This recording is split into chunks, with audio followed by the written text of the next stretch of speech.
Asthma त यत्रो ठुलो विपद आइपरेको थियो, फेरि के उल्का गर्ने भयो पानीले नि हरे। होइन, यो विपद भनेको चाहिँ के हो फेरि? मलाई त्यस्ता कुरा थाहा नै छैन। लो, यति पनि थाहा छैन? सुन, अचानक आइपर्ने हरेक समस्या नै विपद हुन्। जस्तै बाढी, पहिरो, भूकम्प, आगलागी, महामारी अनि यस्तै आँधीहुरी के। अब भन त, यिनीहरू हामीलाई भनेर आउँछन् त? हो, आउँदैनन्। यस्ता विपद त अचानक आउँछन्। अब बुझ्यौ? ए, यो त मलाई पनि थाहा छ। यहाँ हेर्न त सबैजनाले, यो हो पहिरो। धेरै पानी परेपछि पहाडको माटो बगेर झर्छ, जसलाई हामी पहिरो भन्छौँ। हो, मलाई नि थाहा छ। हाम्रो गाउँमा पोर्साल ठुलो पानी परेर ठुलो पहिरो आएको थियो।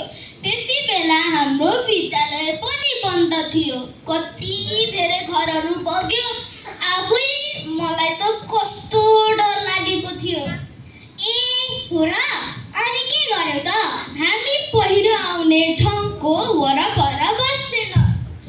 ठुलो पानी परेपछि हामी सतर्क हुन्छौँ। त्यति बेला हामी टिभी अथवा रेडियो सुन्छौँ।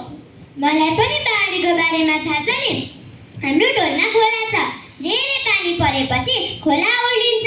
हेर त यो पोस्टर, खोलाको किनारामा घरहरू डुबेका छन्। अनि बाढी चाहिँ किन आउँछ होला है? खोला खोज सफा नगर्दा प्लास्टिक थुप्रेर पानी जम्मा हुन्छ अनि उर्लेर बगाउँछ अनि बाढी आउँछ। त्यसैले खोला खोज सधैँ सफा राख्नुपर्छ। ए, हो त है। अनि हामीले घर पनि खोलाको किनारा भन्दा टाढा बनाउनु पर्छ, होइन त? अब मलाई पनि केही भन्न मन लाग्यो महामारीको बारेमा। अरे, अब फेरि महामारी चाहिँ भनेको के हो फेरि? महामारी भनेको कुनै पनि रोग छोटो समयमा नै धेरै मानिसमा सर्ने अथवा मानिसको मृत्यु हुने अवस्था नै महामारी हो।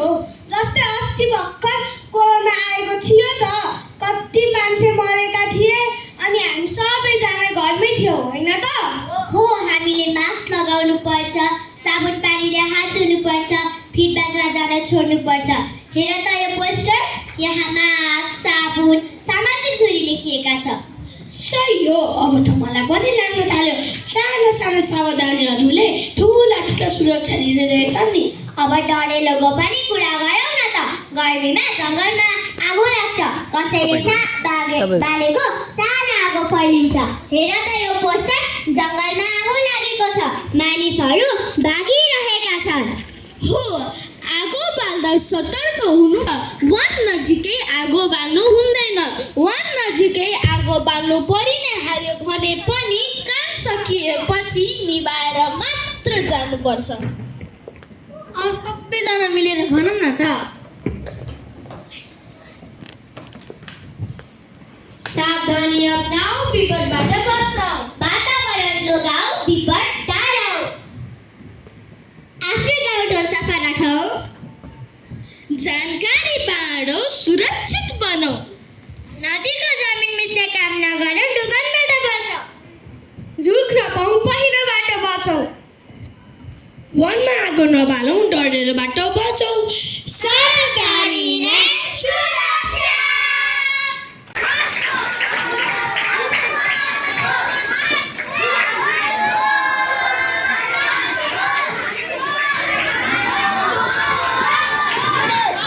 हाम्रो वातावरण कसरी जोगाउनु पर्छ हामीलाई थाहा छ है। अब हामीले विपद भनेको के हो पनि बुझ्यौँ है। हाम्रो जीवनमा अचानक आइपर्ने, अचानक मतलब यो भनेर आउँदैन, पूर्व सूचना दिएर आउँदैन।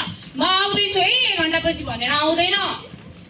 भूकम्पले म आउनुभन्दा अगाडि 5 घन्टा अगाडि फोन गरेर आउँछ त।